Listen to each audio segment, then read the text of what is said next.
Welcome to Home and Away, a Tottenham Hotspur podcast hosted by myself, Graham Spice, and Glenn Cowie, where we discuss all things Tottenham Hotspur with both the match attending and international supporters view. In this week's episode, we'll be reviewing the Leeds match from last weekend, previewing the Villa match on Sunday, as well as taking a look at some of the news around the squad about injuries, international performances, and more. We'll be joined by our guest David Harris from Grumpy Old Spurs. Lads, it's Tottenham.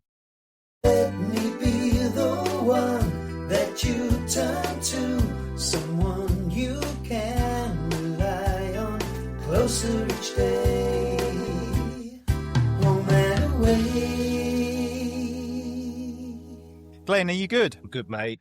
I'm doing good. I was just You saying sound very there, subdued. Yeah, back from Vietnam. Wonderful holiday. We're getting to my experience of the Leeds game in a little bit. But the 4-hour time swing, it doesn't sound much, but we just covered it offline. It messes with you. Getting up in the mornings, rather difficult. But there we are. I'm good. I will not grumble too much. But yes, I'm well. How are you, Graham? Are you well, mate?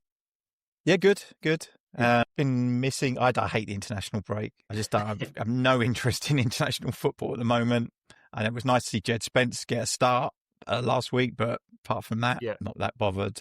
Just sitting there twiddling my thumbs. Thing on Instagram with Brennan Johnson in a dog collar and him holding it. Yeah, that. I don't know if you saw I don't think that's particularly helpful, is it? Yeah, I was like, let's not ruin the squad unity. Look, I wouldn't want to be in training. It might get a bit feisty. Yeah, no, indeed. And then as you mentioned, Graham, David, we've got you here joining us in the same time zone as me, which is always a pleasant change. David, you're based in Sydney, mate, and host of Grumpy Old Spurs, Lads, it's Tottenham. Yeah, that's right. Thanks very much for having me on, guys. And yeah, it's an absolute pleasure to do a pod or YouTube at a slightly more reasonable hour, because normally we do Grumpy either at 5:30 in the morning or 6:30 in the morning. And so, we do the show, Monday night UK time is 8:30, and then obviously we dance around the time zone difference. So the whole idea is that when we get people on the show who are guests, we go, what was the first time you went to see Tottenham? And then the second question is, what was the first time that Tottenham made you grumpy? It could be anything. It could be absolutely anything. It doesn't have to be a game. It could have been, they sent you the wrong size shirt, merch, or whatever. And it's in the spirit of that. We are allowed to swear on this. Of course, absolutely. Okay. Yeah, so it is. I like some people. Gibbo might call it a piss take. I'm trying to posh it up and say we're trying to do a bit of satire. So we look at stuff like. Do you remember when we had the dog in the match day program last season that won a Donna Cullen's thing? So we did Dog of the Week one week, and we featured the dog that was in the program. So we like to have a bit of a light-hearted laugh at it. Don't take it too seriously. If you're looking for XG analysis, I wouldn't come watching our show, to be honest. No, all good. Yeah. I think tactical is fairly limited for us as well. Right. Yeah. It's more emotional. Ours is more emotional. We're both sat on the emotional roller coaster going up. Yeah. Excellent. And in that spirit, why the hell do you support Spurs, David? I can tell by your accent, like me and Graham, obviously English, but is there a bit of a backstory to why Spurs? Family? Was it your dad, your mum, uncles? What drew you to Tottenham? Well, I mean, just to point out, my mum is a gooner. God. Yes, I love her very much. My condolences. Well, no, it's all good. The rest of the household is Tottenham. So my grandfather, on my late dad's side, they were in the East End of London, and they were on the commercial road. He started going to Tottenham. Now, really, he should have gone to West Ham. I don't know no one knows why he didn't go to West Ham. I'm very grateful that he didn't. So he first started going in 1938. And then obviously he had 3 sons. And so I started going in 1977, which was just after we got relegated. So my first ever game was Tottenham 9, Bristol Rovers 0. Yep. Great way to start. I thought it was going to be like that forever. Obviously it's not. And therefore my first hero was Colin Lee, who made his debut that day and scored 4 goals. And I didn't know until I'd listened to the Spurs show a few years ago that actually Bill Nick took the team that day because the general had a family bereavement and he had to sort that out. So I have actually seen Bill Nick manage Tottenham, which I didn't realise till a few years ago. So that's kind of how I've ended up supporting Tottenham. Good stuff. What a story. I mean, as far as your location, like me, David, do you, Graham and I actually have a season ticket, a pair together, but and often it gets sold. Sometimes Graham goes, take somebody, but do you get back? Like, obviously it's a bastard flight and difficult. But do you get back? Have you been to a new stadium? Like, it's not so new anymore, but do you get back very often for games, mate? Or is there harder to achieve like it is for me? Look, post-COVID, I've been back a few times. I actually, pre-COVID, I went to this new stadium just after it opened. So I went to Huddersfield, the 5-1 Lucas Moura, and also the Brighton game, which was crucial to get us back in the Champions League when Eriksen scored near the end. And so I think I went to the Leeds game when Conte was just in charge. And I'm going to admit this, and I'm really sorry, but the last time I went was Tottenham-Chelsea. Now, we were late for the game. We had to do a family appointment, and there was no getting around it. So me and my brother turned up to the stadium last season. Son had just scored the second. The VAR check was up. I walk into the stadium. It's disallowed. And as we all know what happened after that, it all went to shit. And so it's your fault. And my brother...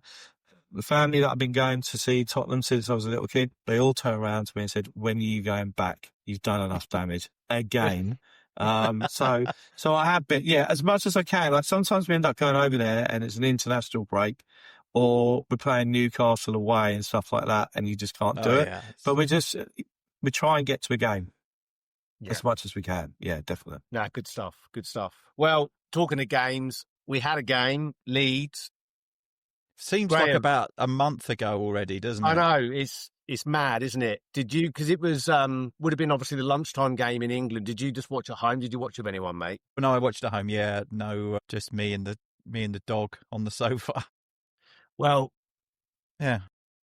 I'd be honest, I didn't have I wasn't very optimistic about it. It was the trifecta, right? It was the Spurs trifecta. It was the last game before international break. It was a team we've had a really good run of games against, and I just felt like that it was. And I hate that. And also, it was a lunchtime kickoff, and we seem to really struggle always in those lunchtime kickoff games as well. And so, I wasn't particularly optimistic, and I think I predicted a narrow win or a draw. I can't remember now, but I thought it was a decent match. All things considered, I think had a bit of bite to it. It wasn't particularly a clean game, was it? I felt like Leeds were pretty feisty, I thought we coped pretty well with them for the majority. I was a bit concerned during some of that game. I thought we were bullied, and I was concerned that we were going to be on the wrong end of a 2-1 defeat or something. But I thought that we came out second half and looked a lot better. David, it was obviously a 9:30 p.m. kickoff for you, because it was 6:30 for me in Vietnam, which we'll get into in a minute on my watching experience. Did you watch at home, David, or did you get to the pub, mate, in Sydney? I know they've got, is it still the same boozer that they go to? Yeah, this is the one in Surrey Hills. To us, I don't really do that. And I'll be very honest with you, I double booked a social arrangement without realising that this was the last great time slot for 6. Well, the Friday night games, which I know that I know that obviously English fans are very unhappy about Saturday night game at 8 p.m. Yeah, it's 7 a.m. Sunday morning. So for us, brilliant. Yeah, pretty happy about that. For me, I'm getting home at 12:30. Yeah, and I'm sorry about that. Yeah. But on the flip side, Glenn and I have woken up in the middle of the night to watch games and then try and go back to sleep and stuff like that. So I double booked, and so I watched the game the next day without learning a score. And so I watched it then. I watched the whole game then. I thought that for me, it was job done, right? I was a bit surprised that Paulinho and Bentancur started together again. I never want to see them start at home ever again together. No. I just think it just doesn't work. So I think maybe Leeds away, they'll be up for it, the crowd, blah, blah, blah. That's what he did there. I thought that Odegaard and Tell both showed stuff in that game where I'm hoping they get confidence out of it. In particular, I remember that Odegaard did that lovely kind of turn and then that pass down on the left-hand side, and Kudos just really finished it off. And then obviously Tell got the goal, and he had that really good header as well. If we had a proper top 4 challenging, functioning squad, that those two, to be honest with you, won't be anywhere near the first team, and an option off the bench at best. But I thought they showed flashes there, and you hope that they get confidence out of it. Well, they both scored a hatful of goals away for the French under-21s this week as well. So they've obviously got some understanding between them. So it's at least if they can carry that, if we do need to use them, that they've got that understanding. That's a good thing. Yeah. I don't know I if you also thought Vicario, for all of his faults in the last few games, he made some important saves in that match as well, right? He Yeah. certainly did. Well, I have a Vicario. If you could blend Vicario and Kinski, I think we've got a really good goalkeeper. Mm-hmm. Yeah. Vicario does my head in. Like it makes great saves like that, but then he do dumb shit like the fucking thing he did in the Europa League final when Van der Ven cleared it off the line. Just come out and catch the thing. Like, yeah. Then I also saw in the news this week, and I saw someone promoting that they said that we might be interested in a goalkeeper in January, which seems we need to stop buying potential goalkeepers and just buy a goalkeeper. It just feels a bit like if we don't rate Kinski as well, then we should probably move one of them on. We can't afford to have them all in the squad, can we? Well, I mean, look at Arteta. He upgraded Ramsdale, right? And I was really disappointed we didn't get Raya in. I'm really disappointed about that. Yeah. Now, for the first 3 or 4 months, when Raya was struggling when he started at Arsenal, and Vicario had his best spell, everyone was going to making me eat humble pie. Now, I think the thing with Vicario is this. I don't know if you remember that YouTube clip the summer he signed where everyone showed that triple save he made, right? But at least I think 2 out of 3 shots is palming it away back into the danger area. Yeah. The second 2 shouldn't have happened at all because it should have been in his hands by that stage. Yeah, so Connor Levy-onomics on our show, he calls it, was it tennis wrists or tennis ball wrists or something like that? But basically, Vicario, he's not very good on crosses. He doesn't dominate the area well. He's a good shot stopper, but to the extent where he doesn't palm it back into the path of somebody else. And he's very good at punching down. And what I mean by that is he's good at bollocking the younger players, but he goes nowhere near Romero or Ven to bollock them. So when all is said and done, I'd be very happy if we traded him in from upgrade. I think it's more likely next summer. Yeah, probably. I wouldn't disagree. Fair. Just going back to your comment on Tell, David, something I picked up on, I don't know if any of you guys saw it, but at the end of the game, Thomas Frank was like taking them all over to the fans and he was like pushing him in front of the Spurs fans to get the applaud. So he's clearly got the backing of Frank and Frank wants to see him do well. So hopefully that just elevates his confidence. Because Solanke's still out, isn't he? So there's no way he starts or plays against Villa. So that niggling injury ended up being operated on, didn't it, before the Leeds game? 2 days before the Leeds game. Yeah. So I don't know what our medical team would do, but they don't seem to be able to gauge an injury very well. We seem to end up with these, even like Colin Warney's dead leg has been like, 4 games? Yeah, it's ridiculous. And he's before this season, before he joined Tottenham, he'd had 1 game out in his entire career from injury, and he's had 4 already with us. He hadn't missed a lot of football, but importantly, Graham was a recipient of some live messages. My story on the Leeds game. So we're in Vietnam, and if you look on a map, we are in an area called I don't know if you've been to Vietnam, David. No. But it's by the way, beautiful country. I've been 23 years ago, first time back. Amazing country, amazing people, cheap. I mean, we were going out for family meals and a lot of food and drinks, and it was like $40 for all 4 of us. Oh, amazing. And I was paying like 75 cents a beer, like incredible. So we're in this area of Vietnam called Ninh Binh Tam Coc, which is pretty remote. And we were there very much for tourism and seeing these wonders of the world, these rock formations anyway. So we're staying with this guy and he's like, I showed him on the phone. I was like, I think I found someone that might show the football. He spoke okay English and he's like, yeah, I'll call them for you. So he called and he's like, yeah, they've assured me that they have it on, like, and they have a Formula One on qualifying for your son as well. And I'm like, cool. So it's this sports bar / nightclub. It was 5:45 in the evening. We arrived. First off, it was fucking baking hot, no AC, fans blasting, just moving hot air around. So I'm like, fucking hell, it's hot in here. We're the only ones in there. I see in the corner, the TV's on and it's showing like Premier League highlights. So I translated on Google Translate. I was like, right, you're showing the league. You're showing the Leeds Tottenham game. And he's like looking at me a bit blankly and he didn't really comprehend. And then time passed and it was like 6:10. So we're 20 minutes to kick off. And I'm like, is this a possibility? And then we got through the Google Translate and then he disappeared. Then this girl appeared with this remote from another bar.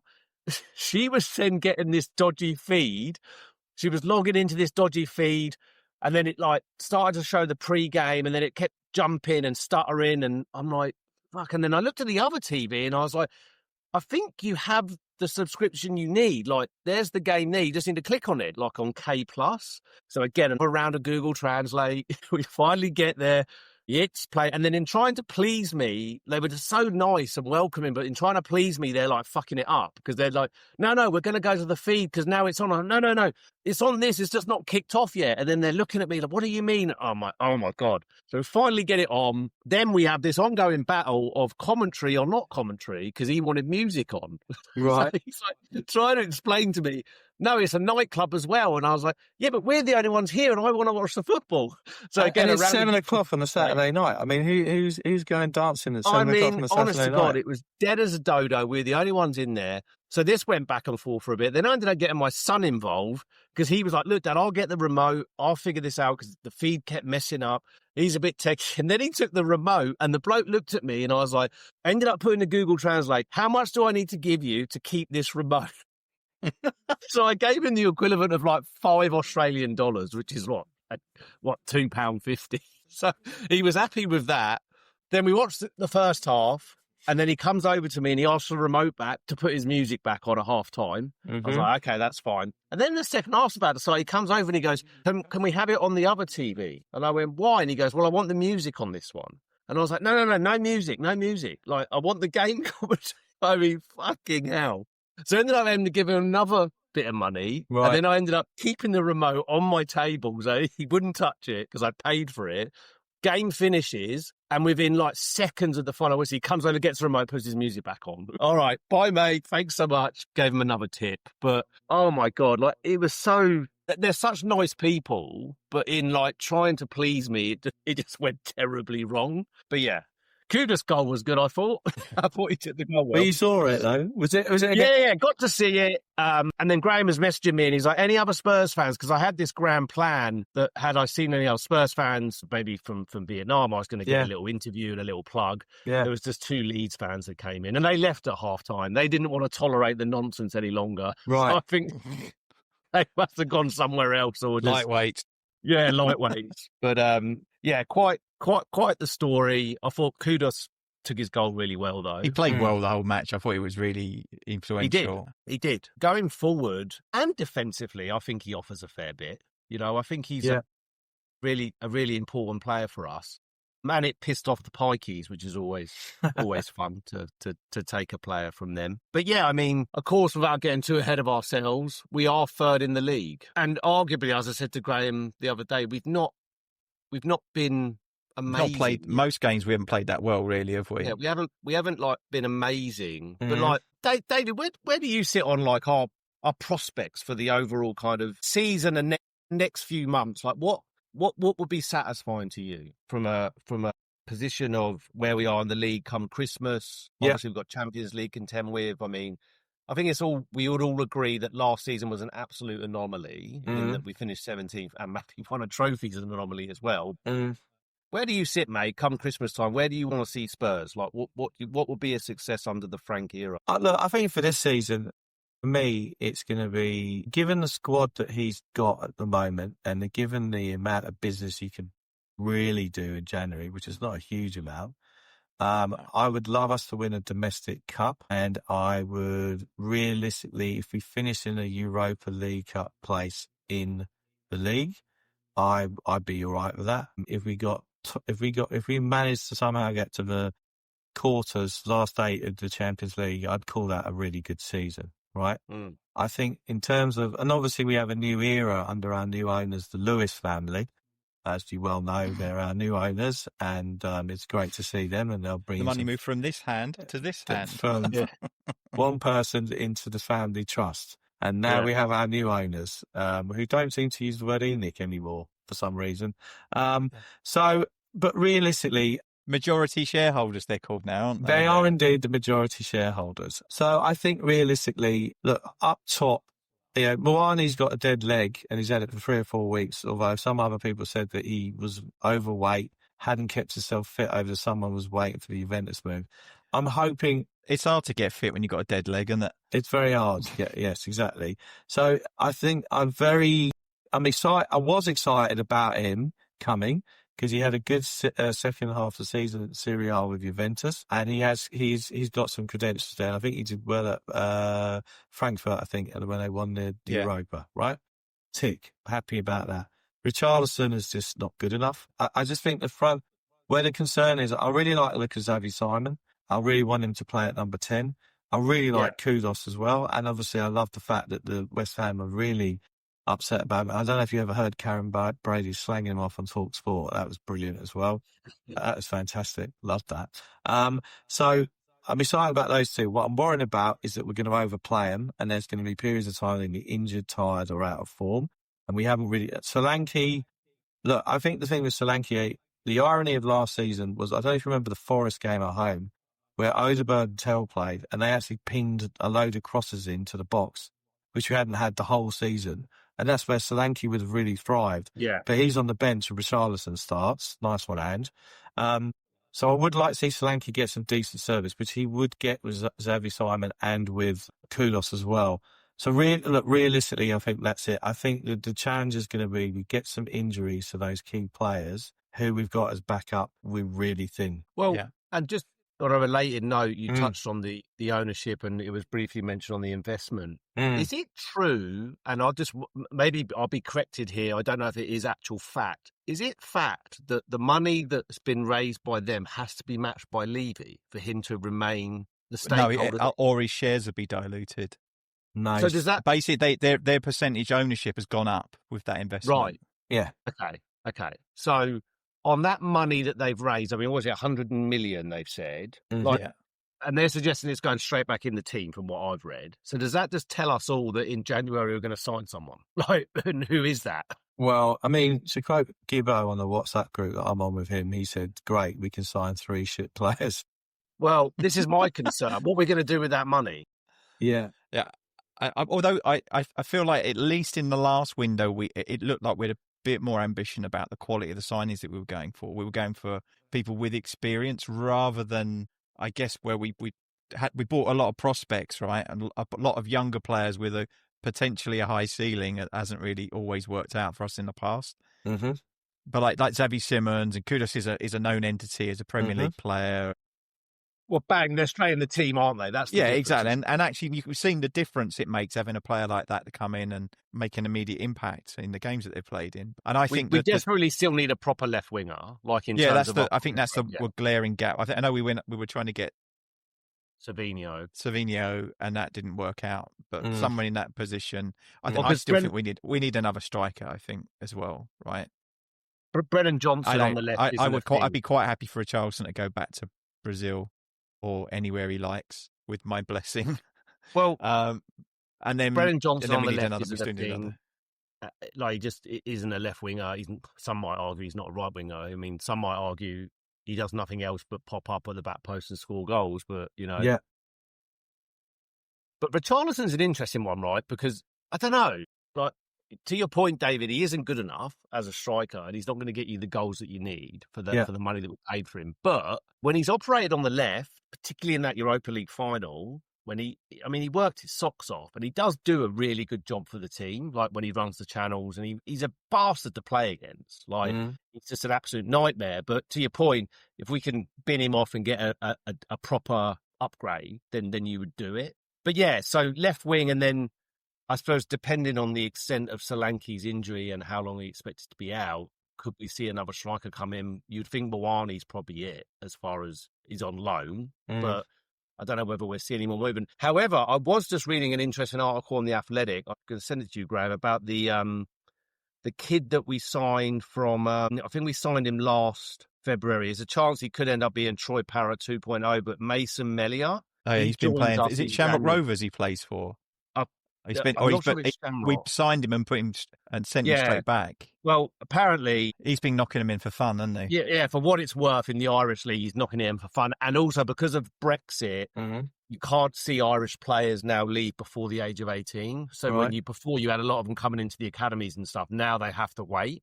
So then they're suggesting he's more ready. They're almost likening it to a Bergville in terms of he come in. But then it's like Lancashire and Scarlett and Velis we've got a lot of these players, and then I don't think he gets near the first team. He might be very good, but according to the article, he's going to be readied and training with the first team straight away. I don't know. Like, I'll send you the article. It could be interesting. Was that Jack Pitt-Brook who wrote that?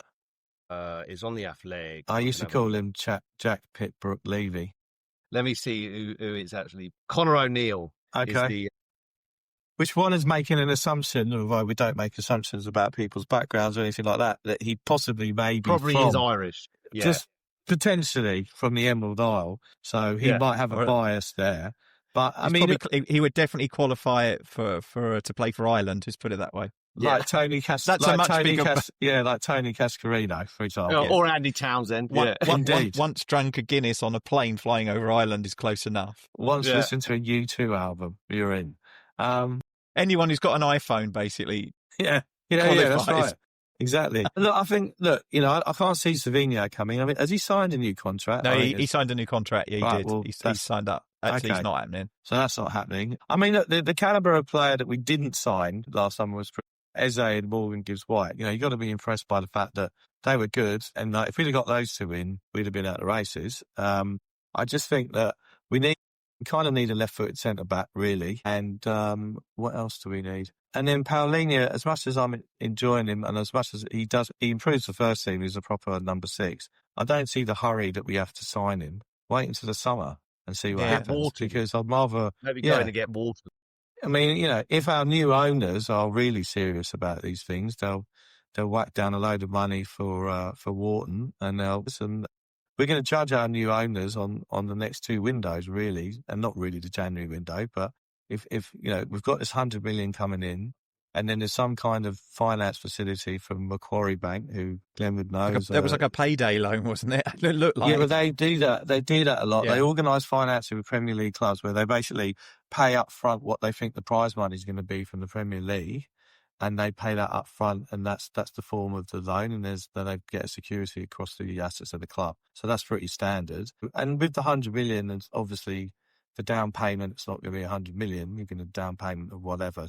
We'll see what happens. But, it's interesting because, as I said, the Lewis family have rebranded away from Enoch, and you've got Vinay in place. He's now hiring a load of people, some of whom were at the Arsenal. And whether or not, would you be happy if Paratici comes back in?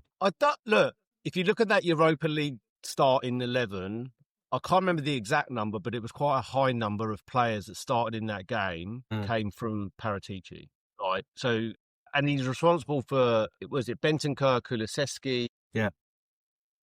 But okay, my thing about him is I think he's a really lazy sporting director in that he basically recycles the same players from different clubs.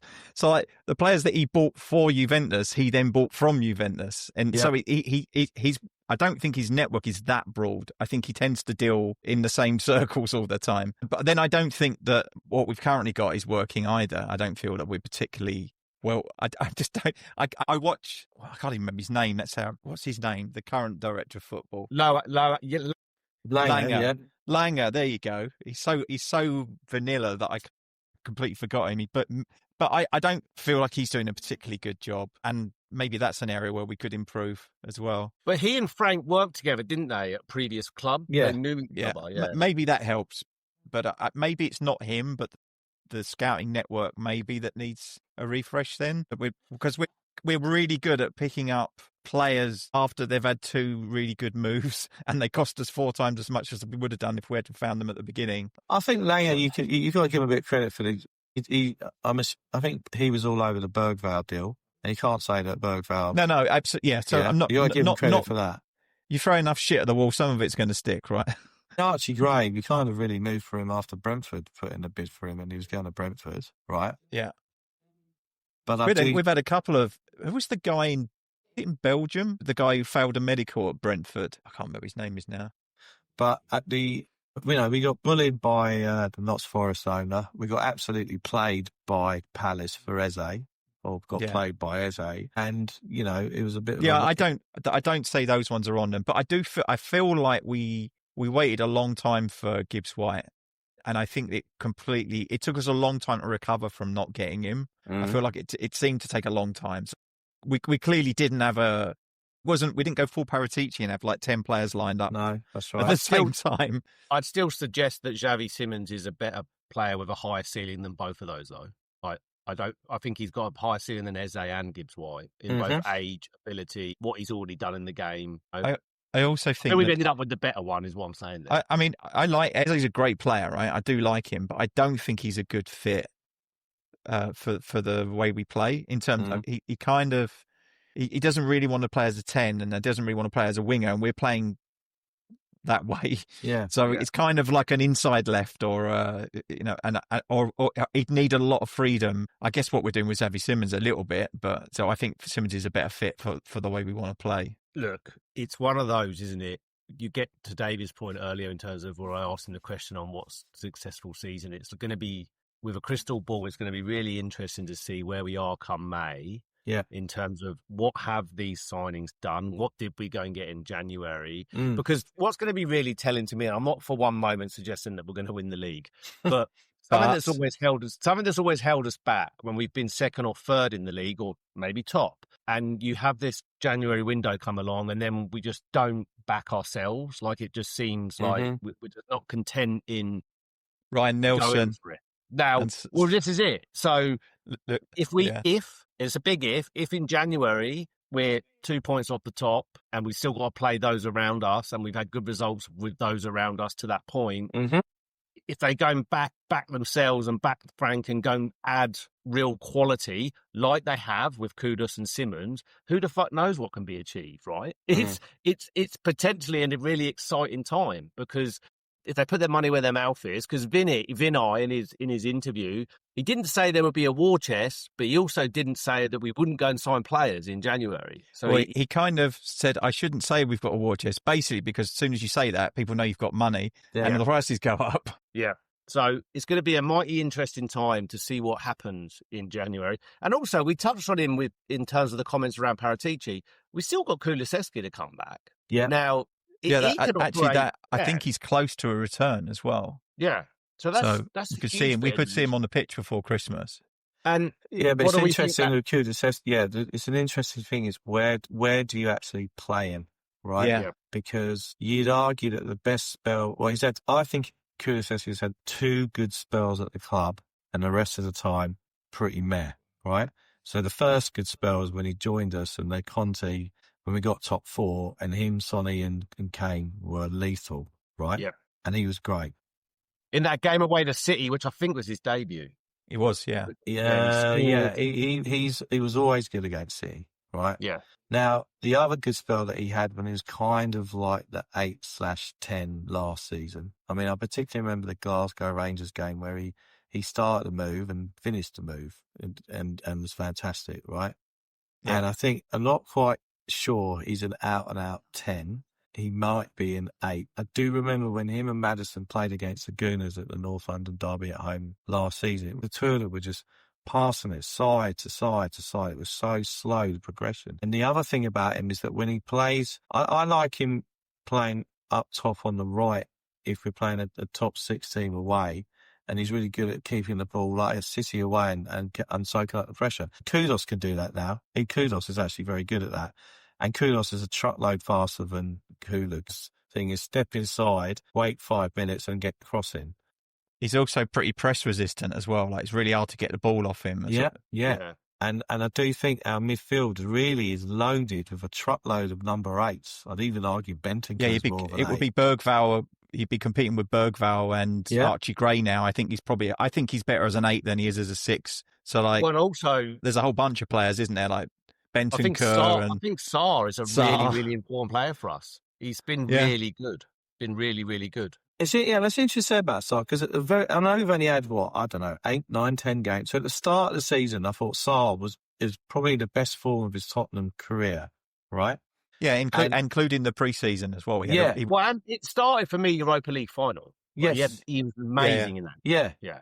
But recently, he's kind of been rested, dropped, or whatever. And then the whole, hang on, who did we? Bodo Glimt, he was awful away. He was shocking.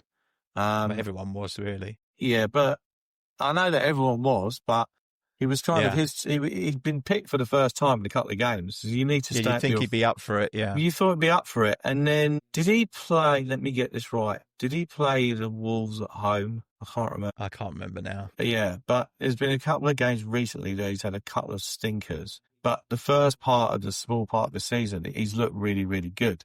So you want competition for places. So you've really kind of got Bergvall, Sarr and Kulu really for that number 8 spot. Xavi Simons at the number 10. And then if you need to rotate Xavi out, maybe you then put Kulu in as a 10. Yeah. And then that's good squad rotation there.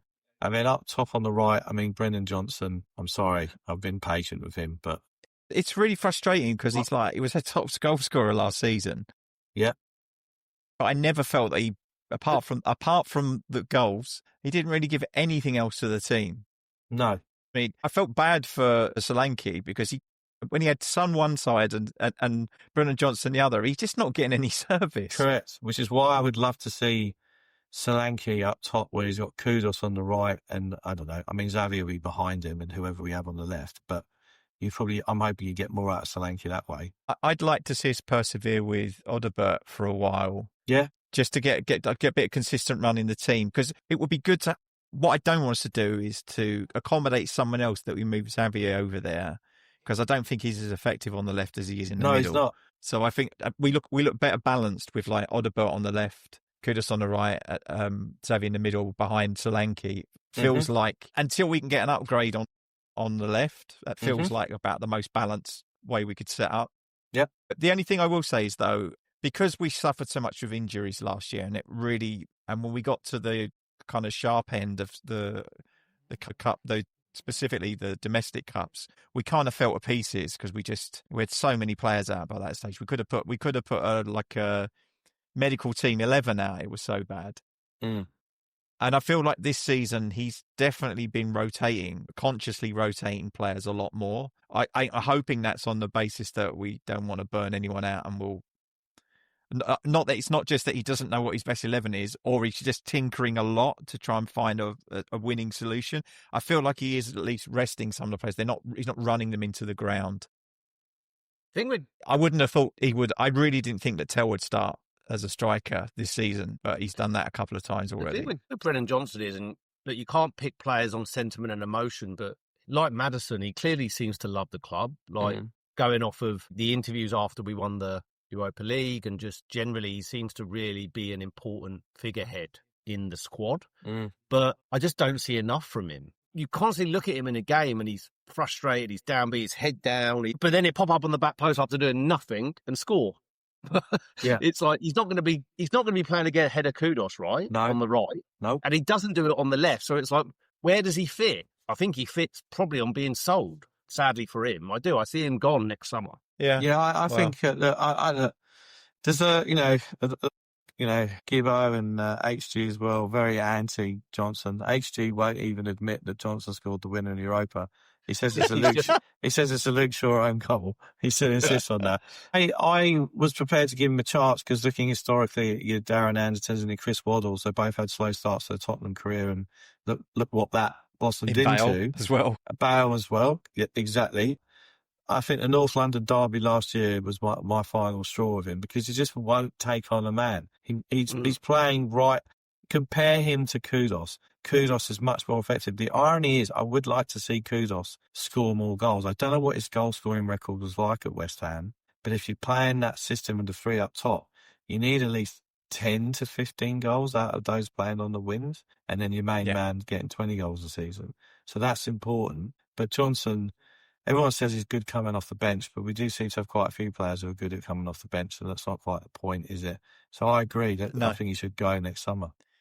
I think, I don't know who I was speaking, I think it might have been Thomas, my son, so that when we look at the transfer window, we need to focus not just on raising the bar, we're not just raising the roof, but also the floor. So we really need to have better understudies for the players that are a starting 11 so that when we do rotate, we don't see this massive drop off. An example of that would have been the Super Cup final, right? Where I felt like we were absolutely dominant and we were really in great moment, and we made 2 or 3 substitutions and the drop off was noticeable. Yeah.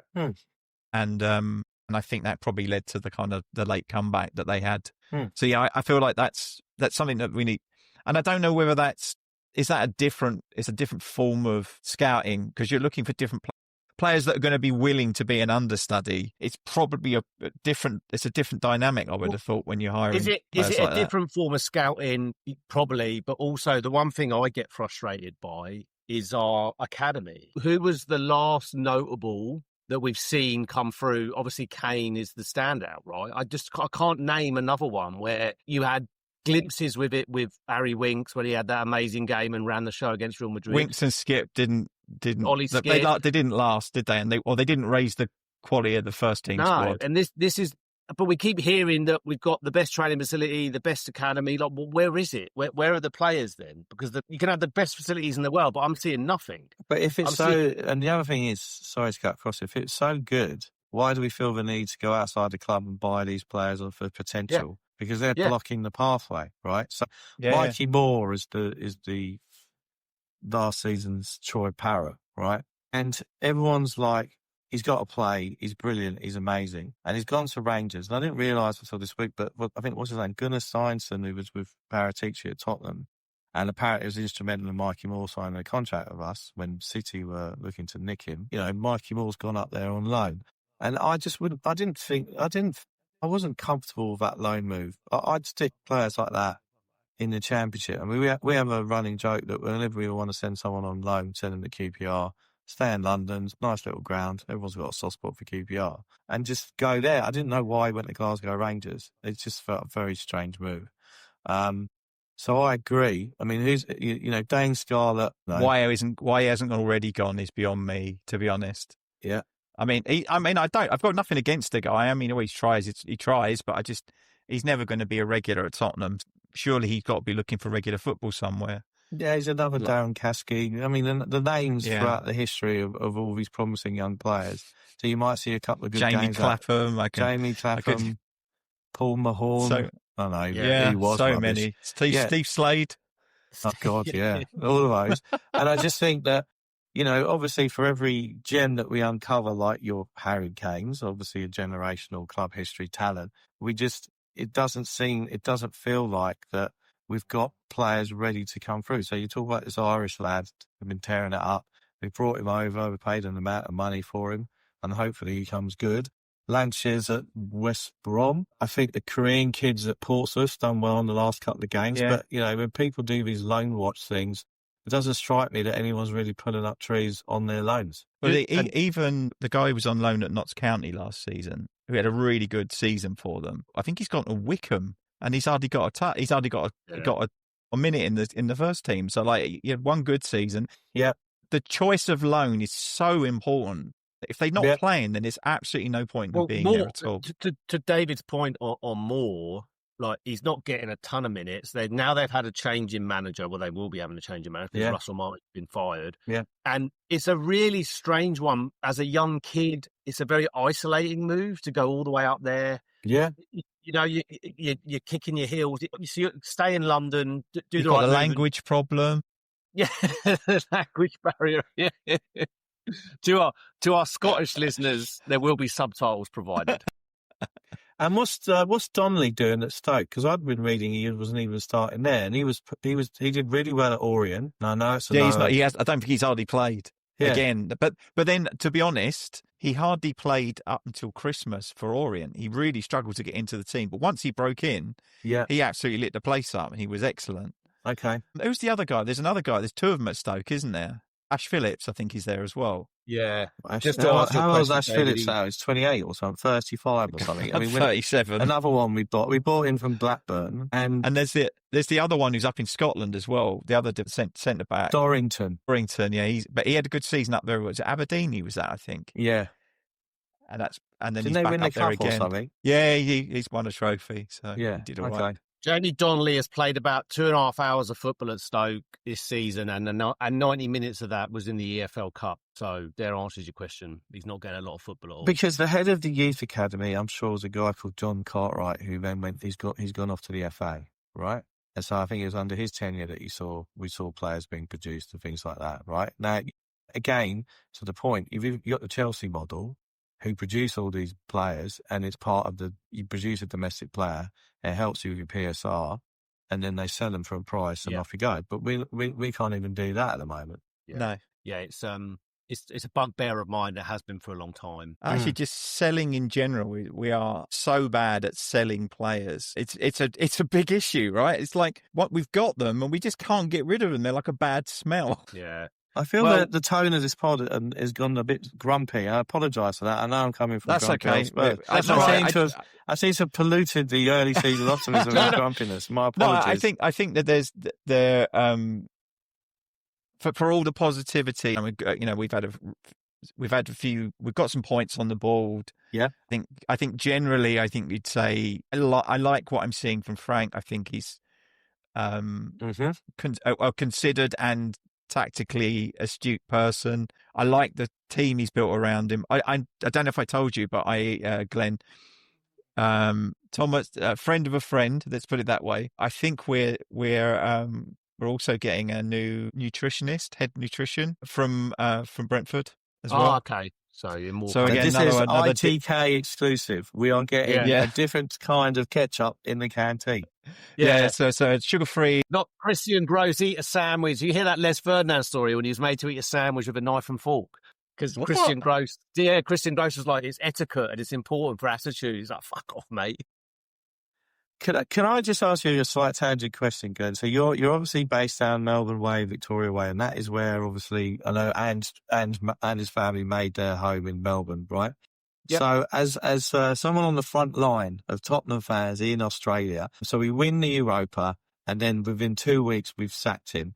Were you on the front line of the local Aussies turning around to you going, "How dare Tottenham do that"? Did you get any negative feedback? Fuck yeah. I had text messages from colleagues like you'd done it. You're the one who pulled the... Yeah. I had text messages from colleagues at work like that were barely into football really, but knew and were like, what the fuck? Why had he done that? Like, he's just won you this. Like, what is going on? And yeah, so, and I was obviously, and I seldom go. I don't usually go into the pub for the games. I usually watch at home or go to a mate's. Yeah. But I was in the pub. I had a ticket for the final, but long story short, I just couldn't justify the $8,000 or whatever it was going to be to get there. And we had, anyway.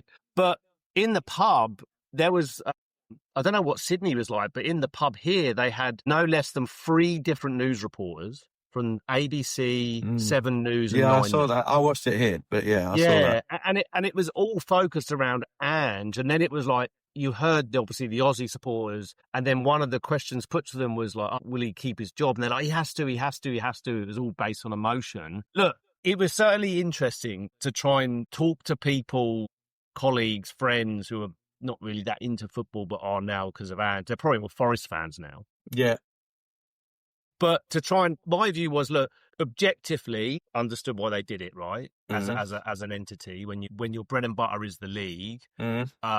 But I do think, and I said this to them, a massive anomaly in the injuries that we had. And he came out and said it, didn't he, after the final?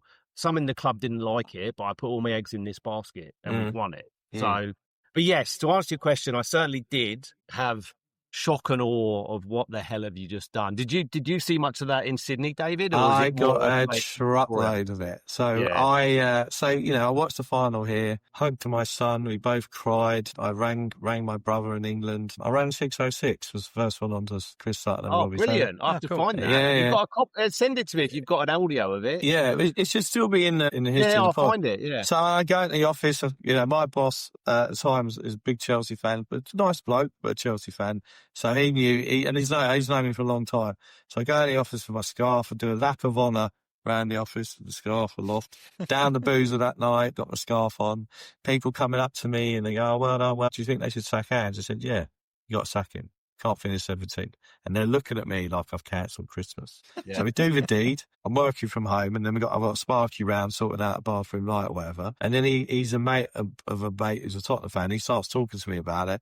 And he's like going, it's an Australian, mate. Where were you? You didn't have any success, mate, and all the rest of it. And then I came up in my brain, I don't know if you two are into Test cricket. I then said, Justin Langer, yeah? And he goes, yeah, what about him? He goes, because it's cricket. Justin Langer, where was Australia in the Test rankings when you sacked Justin Langer? And he's like, so you sacked Justin Langer and you're top of the top. So you can't have a go at me. So if anyone has a go at you about Ange anymore, just go with the Justin Langer defence. That'll get them thinking, divert them, and then escape out the room. All right? Great stuff.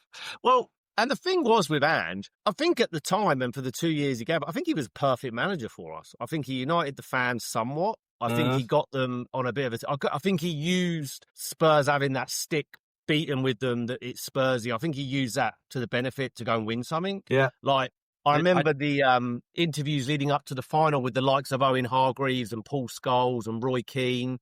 And they were all banging the drum of, well, United will win because it's Tottenham. Lads, to Tottenham, they gave us a plug. Yeah, absolutely. And it was like, Ange just used that as fire. He just said, look, that's what they're saying. Go and prove them wrong. What you have to say about him is, no matter what you think about, objectively, the league performances were not good enough. Even when we had players back, we still played poorly. And eventually, I think that it was the right decision. But there isn't anyone in world football, maybe Mourinho's the exception, who has more confidence in themselves than Ange Postecoglou. He's a really, it rubs off on people as well. And I think that with the squad, what carried them, I think, a little bit through those, because the last couple of, certainly the group games were awful. Most of the Europa League group games were really poor. I mean, I went to all the home ones, and even the away ones, we kind of lucked through a couple of them, and then we lost again. Was it Galatasaray we lost away to? Yeah. So like we had that, and so we had some really poor performances, and then but we managed to get through, and then those last 2 or 3 games, he completely changed the way he played, which frustrated the shit out of me, because why didn't he do that in the league? If we clearly don't have the players to play the system, why didn't he do what he did in Europe and adjust? So like, he's his own worst enemy. Refusal to play according to the squad he had available to him really led to his downfall, in my opinion. Yeah, I think with Ange, there was a lot of snobbery in the fan base when we appointed him, right? A lot who's he, blah, blah, blah. But let's not forget at the time that Nagelsmann had turned us down. Tuchel was signed up for Bayern, I mean. And we didn't, we've been and then, obviously we decided not to get that Slot guy. I don't know whatever happened to him. And so we ended up with Ange. And the club was toxic. We'd gone through Conte, Stellini, Mason. And so what I enjoy the fact is that the country that I've made my home as the first ever Aussie coach in the Premier League is in the club that I love. And I love that, right? And having lived here for many, many years, and Glenn, I'm sure you find this as well, is that sport is so ingrained in the culture down here. The long running joke is that, the first 2 items on the news is Aussie won gold and silver at the Olympics. And by the way, World War III's broken out. And that's just the way it is here. And I knew that what he would be bringing into the club is that he would unite the club, because it was pretty divided. And he did that, and he showed the Aussie way of doing that. And I really enjoyed that. I really like the way he stood up for the club. Like, you remember when Wenger said, I don't think the team should qualify, and he didn't take any shit from Wenger. He didn't Dan Kilpatrick and the clown thing, which was a disgrace. And he stood up for the club, and he made the point that, well, I'm the only one here who's standing up for the club. No one else is. And I felt very bad for him like that, around that, because I did feel like he became the sole spokesman for the entire organisation. No one else will go out to bat for us, and so I felt bad for him, because I thought, and a couple of times I think he just got rubbed up the wrong way, and he did react to it. Probably. Well, he's a grumpy Australian, and I've got. Exactly. I've got an Aussie passport. I've been grumpy since I've been in England. I'm grumpy out here, so I've got a lot of time for that.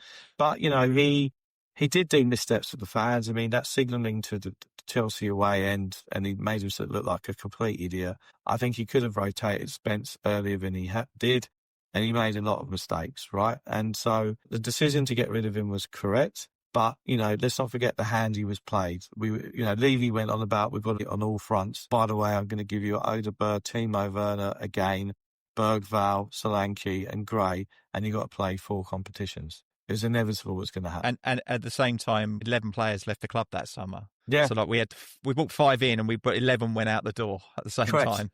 That's right. So, yeah. Yeah. Sorry, I went off on a tangent. My apologies. No, we like tangents. No. It's Paran is the area. It's not that far. Like, I hope one day I'm kicking around Melbourne and I see the bloke, because he strikes me as the type of guy that would have time for you. And if I did have to see him, I'd shake his hand, I'd give him a hug, and I'd say thank you. Same. And I would, Same. I agree. Yeah. Yeah.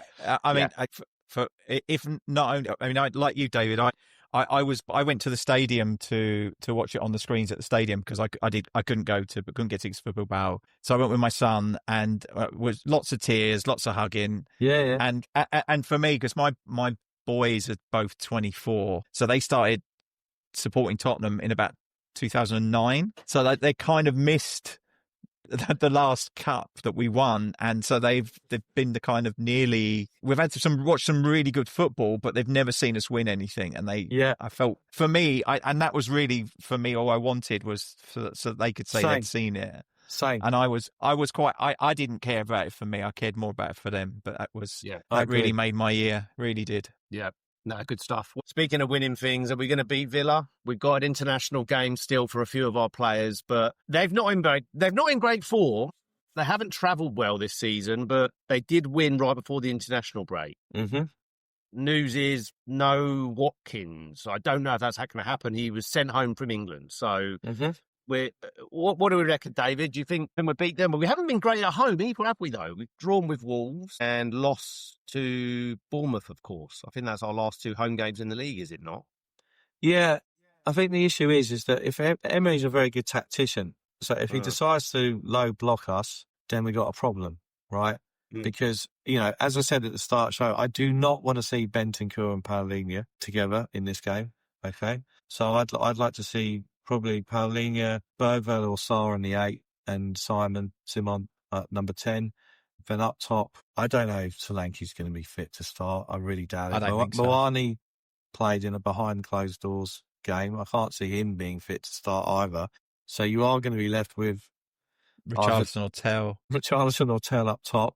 I'd carry on with Odegaard on the left. And then, I think, unfortunately for Jed Spence, I do think our best back 4 is Porro and Destiny as the fullbacks. I also think all of Jed Spence's best matches have been at left back and not at right back. Yeah, which is weird, isn't it? Well, yeah, I don't understand. I don't know why, but yeah, strange. And the other thing about Jed Spence, I always thought, I'm understanding it. Well, my understanding was his best as a right wing back, and he's great bombing forward, but not so good defensively. Well, from what I've seen in the last years, it's the reverse. Yeah, right? He's better defensively, but not been that effective going forwards. All of Europe's top divisions, I don't know if the stat still stood, but he was like the least amount of dribbled pass, like the take-ons. There was nobody better defensively in terms of that he had not been dribbled past. So, again, to Graham's point, that's when he was at left back, not right back. That's right. Which is really strange. Yeah. Very strange. It's like I feel vindicated though because around the time he finally broke through and got game time when we had injuries last season at left back. I think he was covering for Udogie, got injured again at some point. And I think around January, and he had a run of games where he'd been excellent. And I was like, he has to be, given how poor the quality of the left back situation was for England, he has to be in with a chance again in the squad. And he didn't make it into the squad at all. And then, I'm really pleased that he got a chance to play for England. So yeah, he deserved it. The only thing about that is all I do all the whole international break is worry about him coming back fit. Yeah, well, this is it. Well, and I say it quietly because the way the fixtures fall with Arsenal, Liverpool playing on the Sunday, should we beat Villa, we'll go top. Now you've done it. Now you've done it. So, now you've done it, Glenn. Yeah. Man U Liverpool this weekend. Yeah, Man United Liverpool, which I actually think Man United will beat them. I've got this feeling that Man United will show up in there because they have to. And then I think Arsenal will probably beat Fulham away. But as David just said, I've now jinxed it. But yeah, we'll go top if we win. So we're not going to win. I mean, I hate to say it, but I think Arsenal are going to win it this season. Sorry. It pains me to think that too, but it seems to me they just have to hope that they do what they always do, which is come out the blocks fast and then fade in the second half of the race. Yeah, but look, I think it's an interesting season so far because Liverpool at the back have looked very shaky. And they do. They looked shaky in the first game against Bournemouth, and I was like, they don't look like a team that's going to win the league. I'm not being glib, but I don't think you can underestimate the psychological impact of Jota and what's happened to them, right? Yeah. City, I think Rodri's injured again, but I still don't think City are quite at it. Maybe they will be at it in time, a great run at the end of the season. Chelsea are a bit of a mixed bag, and then you've got your Newcastles. And I mean, there's a little bit of optimism for us to get top 4 and get the 4th spot. But I do think... Is it 5 spots again this year? It might change back because we've got so many in the bloody Champions League and you're right, and like everything this Yeah. year might make it harder. But I do think that Arsenal, they've got a much better squad now. I mean, I think that what's his face, their captain's out injured, but they've got back up there. I think it's there. So I'm winding up Gooners by saying if you book your flight next May to go to Islington Town Hall for the victory parade, so I won't wind them up about that. But I've got a feeling they're going to do it. Yeah, it's worrying me as well. It's worrying me as well. Sorry to end on a discordant, grumpy note. No, not at all. Not at all. Let's just hope it don't happen. Correct. But no, I think All right, the what about- Villa game. Yeah, I've Look, got to say, we're what about- we're not only do we go top with a win, but we're also long overdue a win at home, aren't we? Because we haven't won for a while because it's Bournemouth defeat and the Wolves. well, I'm draw. going, so I hope so. Oh, there you go. We're going to win It's it. pretty. Well, I'm not a particularly good omen at the moment. I've watched some pretty drab games recently. Who are you taking? Who's going with you? Don't know yet. I haven't made any plans. Is there a Boys, particular I- person that you go with who's got a better track record at home versus another person that you go with? Actually, not sure. I'll have You to have might a need look. to do that I'm going to analysis. go track back the last times they came with me. I'm going to tell them, but I'm going to build a spreadsheet. You should. Yeah, Right, you're not coming again. yeah. But yeah, I've got Joao, my friend Joao, who came on a couple of episodes ago from Lisbon. Him and his dad are coming over for the Man U game. Oh, nice. So that'd be cool. It's his dad's first time coming to London to watch a match. So both of them actually first time. So be good. Since he's gone out and bought a Spurs shirt, I felt obliged to at least let him see his first game in the stadium. In theory, Spurs Villa's got the makings to be a decent game of football, right? There's two good managers, both good tacticians. There's good players on show. Unless they negate each other, which is, I think, is what David said. If Emery just plays a low block and play the counter, then we might struggle to break them down, and then we might look fragile. On the break as well, which is where we always seem to struggle. But again, to your point, Graham, let's get through this. Sorry, basically, our Bournemouth played against us. Yeah. So. To your point earlier, let's get through these last few games of international football and make sure we've got full quota available. Yeah. And we Any fly predictions then? Romero back quickly and get put on an easy jet. Yeah, that worked quite well last time. He came back early, didn't he? Yeah, he did. Which doesn't. No. He's usually. Who do they play, Argentina? Have they got a game left, I assume? I think so. They usually come back. Right, okay, they play tomorrow away to Puerto Rico. In a friendly, surely he's not going to play that. Oh, He will. He will. He always does. Absolutely. He did. Don't think he missed a minute. No. Well, that's annoying. Well, let's hopefully get him back quickly. What's But that? good stuff, Tuesday? guys. I didn't have Back anything. Wednesday, Thursday.